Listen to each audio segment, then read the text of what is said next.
to News Desk on Celebration TV. I am Comfort James. And I'm Femi Marks.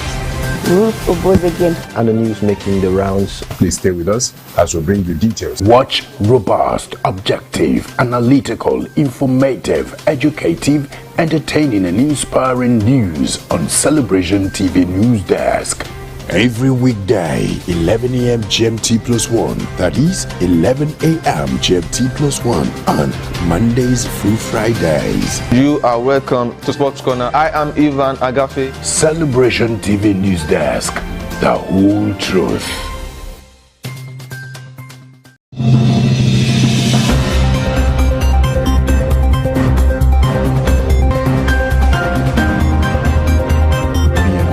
To 15.7 trillion naira at the end of December 2019. Senior Democrats have responded by accusing him of committing a gross offense.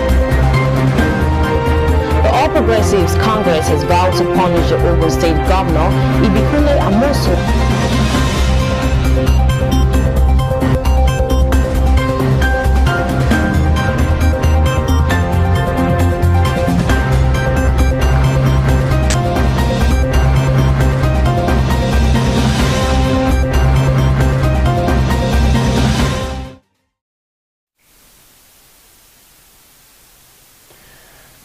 We may propose fresh lockdown after 2 weeks, says task force.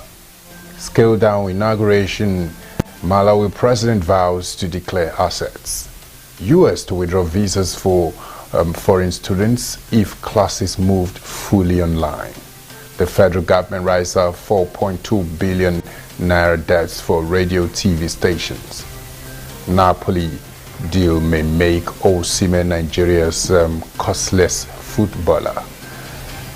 Thanks for staying with us once again on Celebration Television News Desk. I am Nicholas Akosile Walter. Please stay with us as we bring you details of the news after this short break.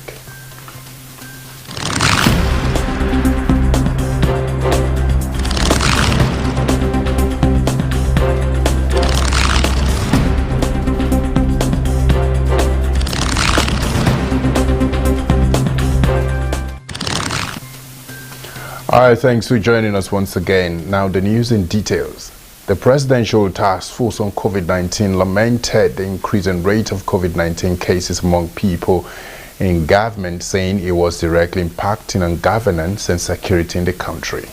The PTF chairman and secretary to the government of the Federation, Bas Mustafa, who stated this at the task force press briefing in Abuja, also said the possibility of ordering a fresh total lockdown to curtail further spread of the virus could not be ruled out. The SGF, who advised prominent Nigerians to take COVID-19 protocol seriously, said the virus does not respect status. Mustafa's warning came amid rising cases of COVID-19 among state governors and other prominent Nigerians.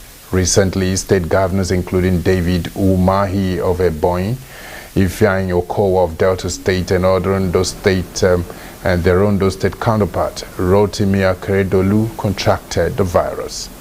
When asked if the task force will be considering a fresh lockdown in the face of what is observed as disregard for guidelines, Mustafa said events of coming weeks will determine the next line of action.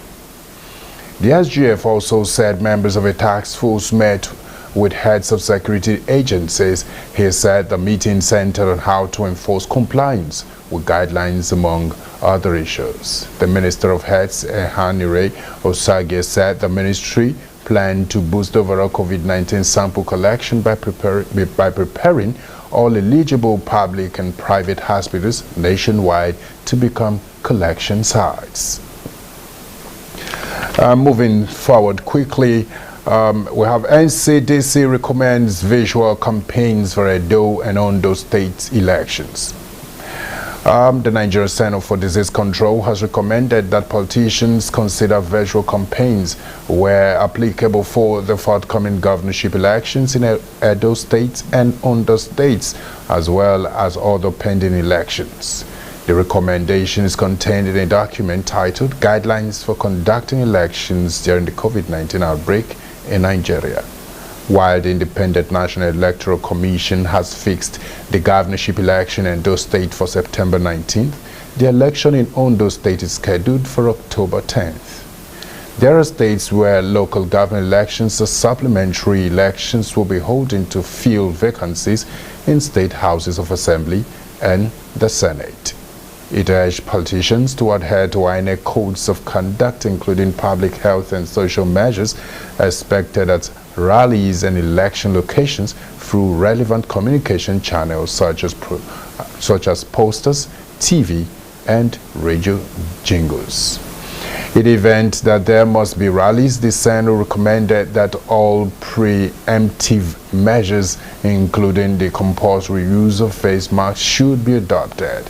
It recommended the utilization of 1/3 of the actual capacity of venues. Also, on other stories, the federal government announces 2020 WASC dates. The federal government has announced dates for the 2020 West African Senior School Certificate Examination. The Minister of State for Education, Emeka Wajuba, stated this at a briefing by the Presidential Task Force on COVID-19 in Abuja. He said the examination will hold from August 4th to September 5th, 2020. Wajuba said, I'm sorry for that H right now. Take it again. Wajuba said from the 4th of August to the 5th of September, parents should please take note. Last week, the PTF chairman announced that school facilities will be available for those who want to go into revision classes. As soon as they conclude WAEC, they will take up the NAPTEB and NECO examinations. The idea is that they have a month from now till then, those who can and those who are willing.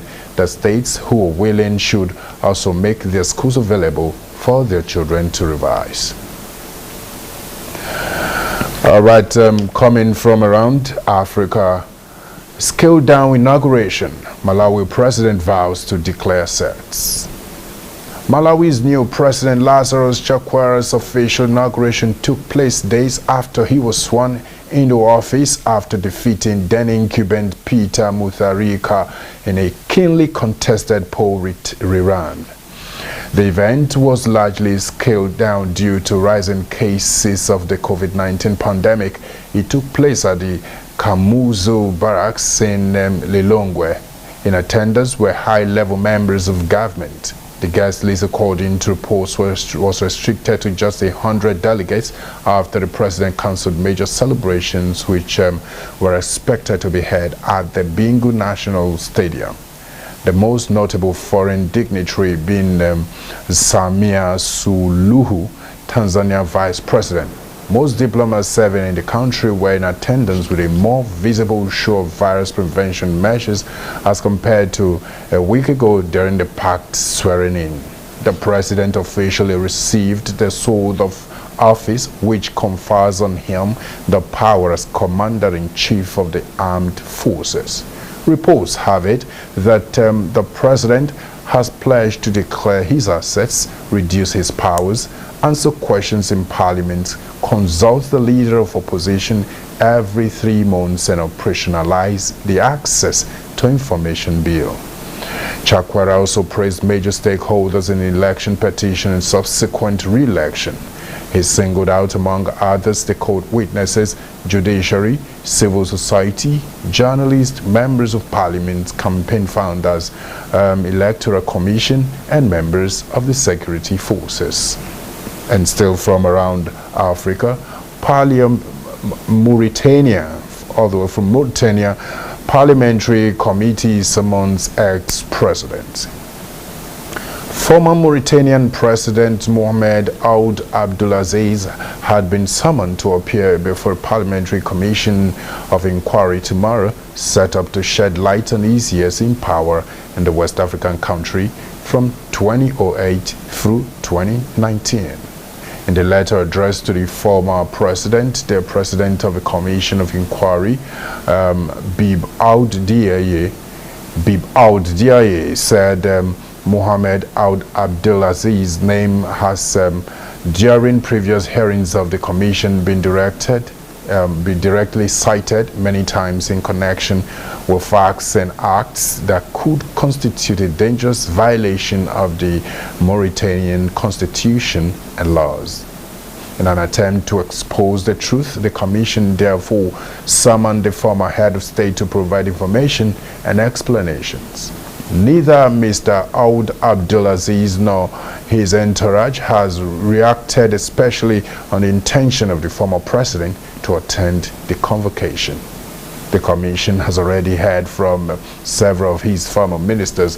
The former president, a former general, came to power in a push in 2008 before being elected and re-elected in 2009 and 2014.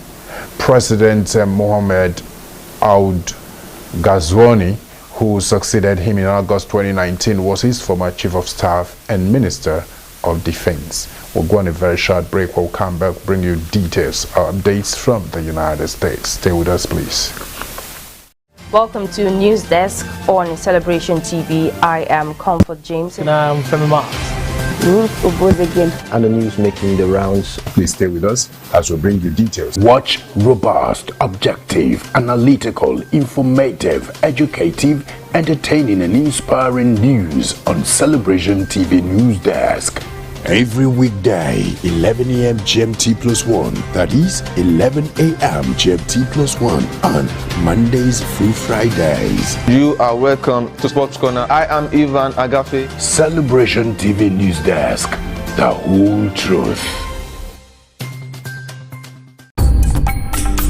Fight for glory, desire for victory. I am Lizzie Johnson Suleiman, and I want to use this time out to invite all the women watching me right now. It's our International Women Conference again. I know you will not want to miss this. Regardless of what is happening, we are trusting God that God is set to do something great in our midst. Power! Happy sounds! Power! Happy sounds! Power! Happy sounds! Power! Happy sounds! Power! Happy sounds! Power! The theme for this conference this year is No More Tears, and the date is on the 12th, the 13th and 14th of August. God's servant Apostle Johnson Suleiman will be with us, ministering greatly, and God using him to reach out to us again. So you don't want to miss this. Just get set, prepare yourself to be in this meeting. Touch! Touch! Touch! Touch! It's a time of revival. It's a time of revitalization. It's a time to get ourselves hooked up again, connected again to the supernatural. And you see what God will do in your life. The Lord bless you. Live at the International Worship Center, Omega Fire Ministries, Auchi, Edo State, Nigeria. International Women Conference 2020.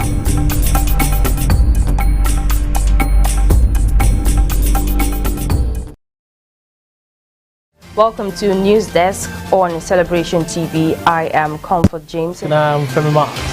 And the news making the rounds. Please stay with us as we bring you details. Watch robust, objective, analytical, informative, educative, entertaining and inspiring news on Celebration TV News Desk.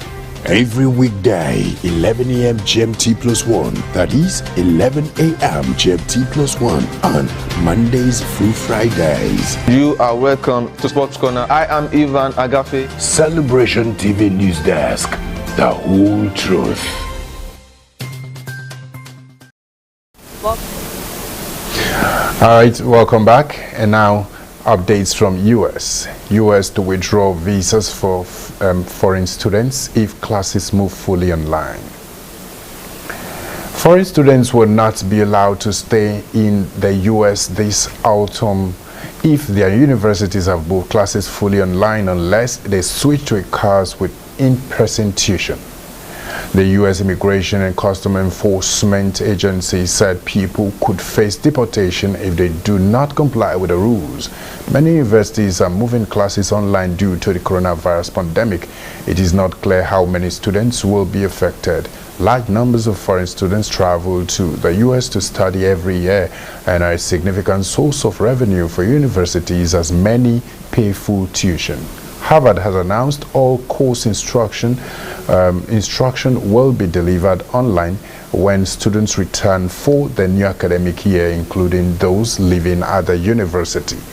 The Student and Exchange Visitor Program, which is run by ICE, had permitted foreign students to continue with their spring and summer 2020 courses online while remaining in the country.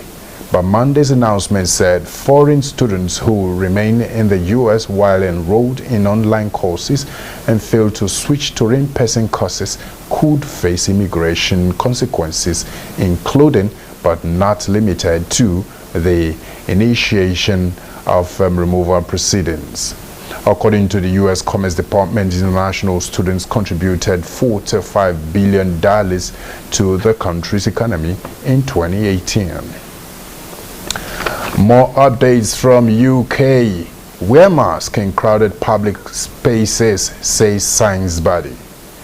Everyone should carry a face covering when they leave home in order to tackle coronavirus, the president of the UK's National Academy of Science has said. Professor Savenki Ramakrishna, president of the Royal Society, said the coverings should then be worn, however, whenever you are in crowded public places. He added there was evidence that they protected both the wearer and those around them. The UK was way behind many countries in their usage, he said. There are mixed feelings amongst the experts on the government scientific advisory group, SAGE, around the use of face coverings. Some points to evidence that indicates coverings do not seem to show the spread of flu when worn in Asian countries, and there are concerns they might give some a false sense of security. But there is a consensus that they may reduce the risk of an infected person passing the virus on to someone else. Speaking as the Royal Society published 2 reports on face coverings, Professor Ramakrishnan said the public remains skeptical about their benefits because the message has not been clear enough and guidelines have been inconsistent. Not wearing a face covering should be regarded as antisocial in the same way as driving or failing to wear a seatbelt, Professor Ramakrishnan has said. Now on business news quickly, the federal government writes off 4.2 billion naira debts for radio and TV stations. The federal government has decided to write off 60% of the 7 billion naira owed by radio and television stations in licensing and renewal fees. The government has also slashed the existing license fee by 30% for all open terrestrial radio and television services with effect from July 10th. The Minister of Information and Culture, Lai Mohammed, disclosed these at a press conference he addressed with the Acting Director General of the National Broadcasting Commission, Professor Armstrong Idachaba, in Abuja. The 7 billion naira being owed the federal government by the broadcast industry is the total outstanding from television and radio stations on renewal of their operating licenses. Mohammed, however, said for any debtor station to benefit from the 60% debt relief, it must be ready to pay the 40% balance within the next 3 months. He said the debt relief offer will open on July 10th and close on October 6, 2020. The minister said the measures announced were aimed at giving a lifeline to the broadcast industry, which he said had been affected by the COVID-19 pandemic. He said while the pandemic had affected all sectors of the nation's economy, the broadcast industry had been particularly hard hit due to falling revenues occasioned by the dwindling adverts and sponsored programs. And still on business news, group demands reversal of petrol price increase. A coalition of civil society organizations under the aegis of the Nigerian Citizens Action Group demanded the immediate reversal of the hike in the pump price of petrol. The federal government last week announced the increase in the pump price of petrol from 123.5 naira to 143 naira 50 kobo. According to the group, the increment has the potential of inciting Nigerians against the present government of President Muhammadu Buhari. Against this backdrop, the group gave the federal government a 7-day ultimatum to reverse the increase. The chairman of the Nigerian Citizens Action Group, who is also the national president, Northern Youth Council, Alhaji Isa Abubakar, while addressing a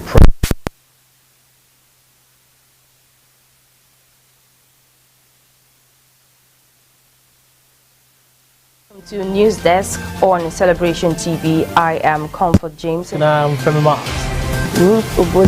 And the news making the rounds. Please stay with us as we bring you details. Watch robust, objective, analytical, informative, educative, entertaining and inspiring news on Celebration TV News Desk. Every weekday, 11 a.m. GMT +1, that is 11 a.m. GMT +1 on Mondays through Fridays. You are welcome to Sports Corner. I am Ivan Agafe. Celebration TV News Desk, the whole truth. Welcome to News Desk on Celebration TV. I am Comfort James. And I'm Femima. And the news making the rounds. Please stay with us as we bring you details. Watch robust, objective, analytical, informative, educative, entertaining and inspiring news on Celebration TV News Desk. Every weekday, 11 a.m. GMT +1, that is 11 a.m. GMT +1 on Mondays through Fridays. You are welcome to Sports Corner. I am Ivan Agafe. Celebration TV News Desk, the whole truth. Fight for glory, desire for victory. I am Lizzie Johnson Suleiman, and I want to use this time out to invite all the women watching me right now. It's our International Women Conference again. I know you will not want to miss this. Regardless of what is happening, we are trusting God that God is set to do something great in our midst. Power!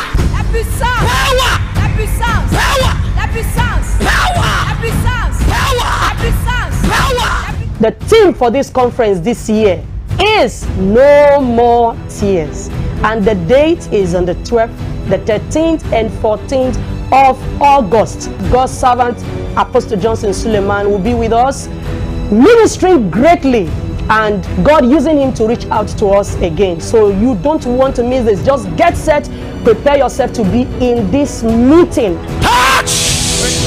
Touch! Touch! Touch! It's a time of revival. It's a time of revitalization. It's a time to get ourselves hooked up again, connected again to the supernatural. And you see what God will do in your life. The Lord bless you. Live at the International Worship Center, Omega Fire Ministries, Auchi, Dove State, Nigeria. International Women Conference 2020.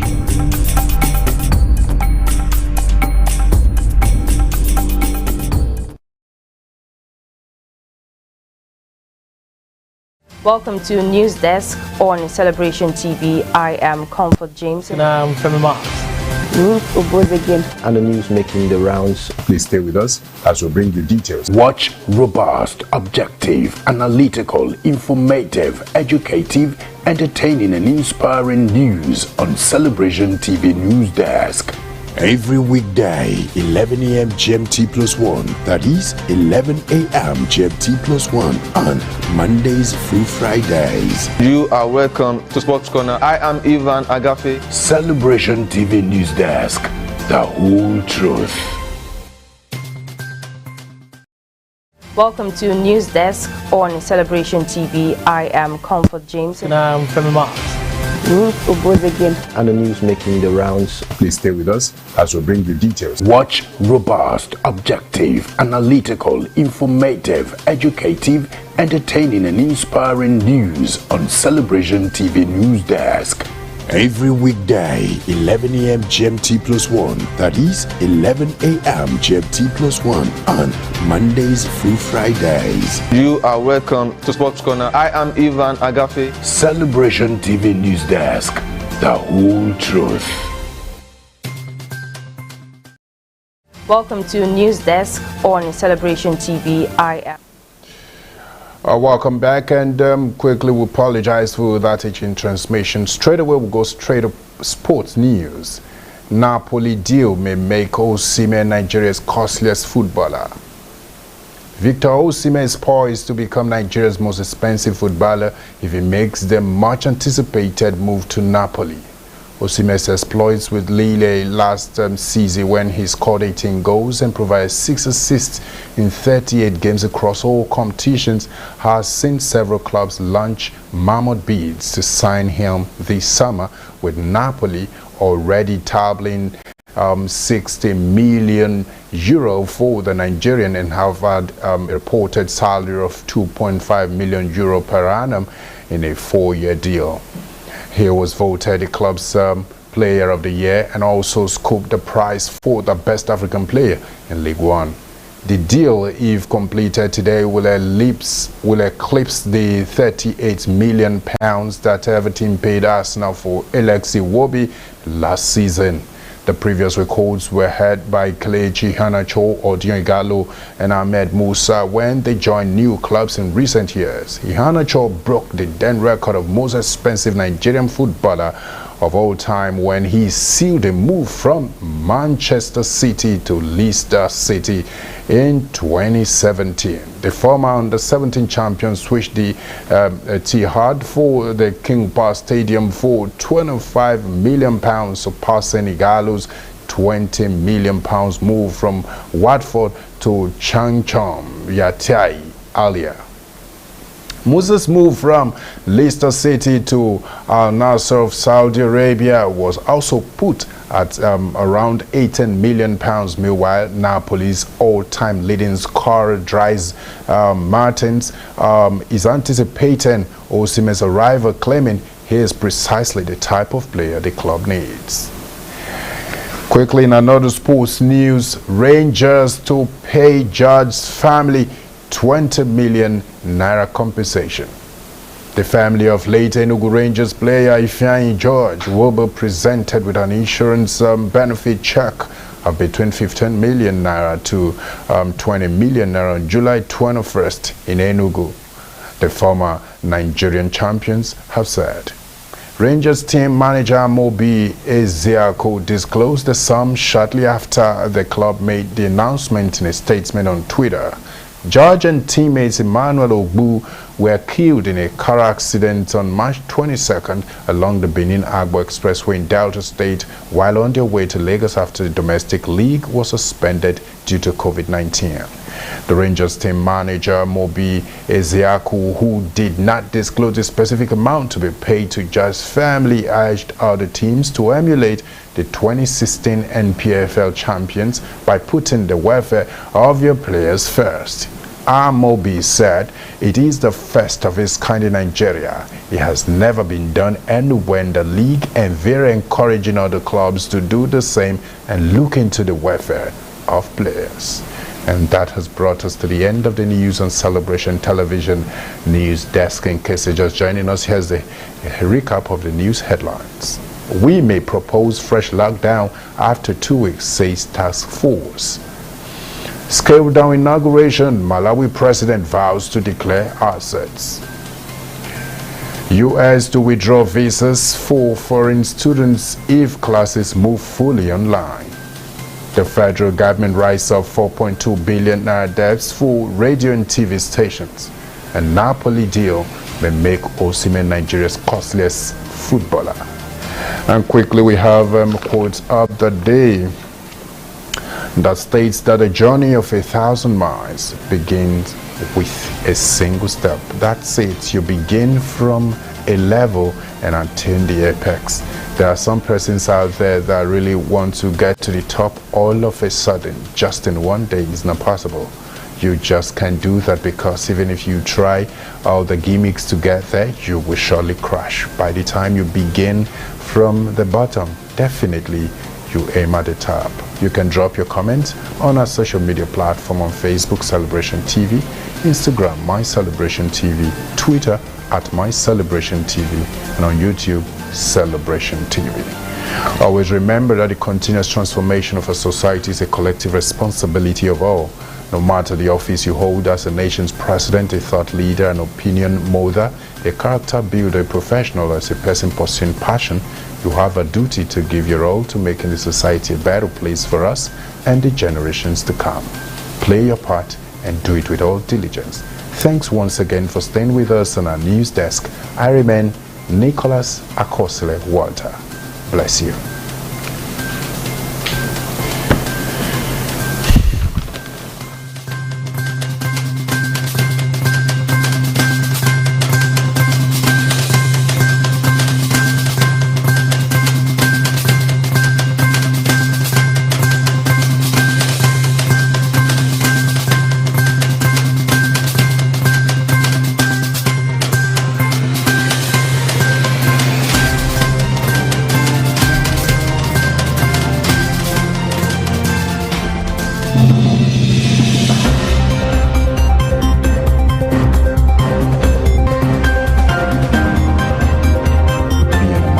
To 15.7 trillion naira at the end of December 2018. Senior Democrats have responded by accusing him of committing a gross offence.